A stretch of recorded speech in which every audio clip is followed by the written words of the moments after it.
Bishnupur blood ব্যাংকের গাফিলতিতে বিপদে রোগীর পরিবার। পশ্চিম মেদিনীপুর জেলার কেশপুরের বাসিন্দা গৌর ঘোষ গুরুতর শারীরিক অসুস্থতার কারণে জেলার একটি বেসরকারি নার্সিং হোমে ভর্তি হন। চিকিৎসার জন্য তার শরীরে ও নেগেটিভ রক্তের প্রয়োজন হয়। পরিবারের লোকেরা বহু চেষ্টা করেও সেই রক্ত সংগ্রহ করতে ব্যর্থ হন। শেষমেশ তারা বিষ্ণুপুর ব্লাড ব্যাংকে পৌঁছান, যেখানে ও নেগেটিভ রক্ত মজুদ ছিল, কিন্তু ডোনারের পরিবর্তে সরাসরি সেই রক্ত তাদের হাতে তুলে দেওয়া হয়। পরিবারের সদস্যরা রক্ত সংগ্রহ করে দ্রুত পশ্চিম মেদিনীপুরে ফিরে আসেন, কিন্তু রক্ত ছড়ানোর আগে চিকিৎসক রক্তের এক্সপায়ারি ডেট দেখে হতবাক হয়ে যান।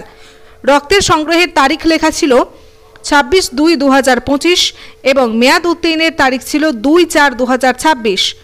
চিকিৎসক জানান, সাধারণত রক্ত সংরক্ষণের মেয়াদ 35 দিন থেকে 42 দিন পর্যন্ত হয়।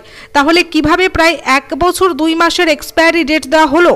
এই ভুলের কারণে রক্ত রোগীর শরীরে দেওয়া সম্ভব হয়নি। পরিবারের লোক বাধ্য হয়ে সোমবার রাতে আবার বিষ্ণুপুর ব্লাড ব্যাংকে ফিরে যান। কর্তব্যরত নাইট স্টাফ জানান, তিনি দিনের শিফটে ছিলেন না, তবে ভুল স্বীকার করে বলেন, ব্লাড ব্যাংকের যেমন উচিত ছিল ডেট যাচাই করে রক্ত দেওয়া, তেমনই পরিবারেরও ডেট দেখে নেওয়া উচিত ছিল। এই ঘটনার ফলে ব্লাড ব্যাংকের দায়িত্বজ্ঞানহীনতা প্রকাশ্যে এসেছে। একদিকে যখন রক্তের সংকট রয়েছে, তখন এই ধরনের অব্যবস্থাপনা সাধারণ মানুষের জীবনকে ঝুঁকির মুখে ফেলছে।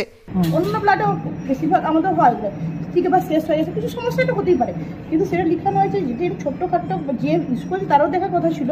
আমরা অস্বীকার করছি না, এটা ঠিক আছে, হ্যাঁ, এবং ওনাদেরও চেক করে নেওয়া উচিত, মানে নিয়ম আছে দুপক্ষে চেক করবে।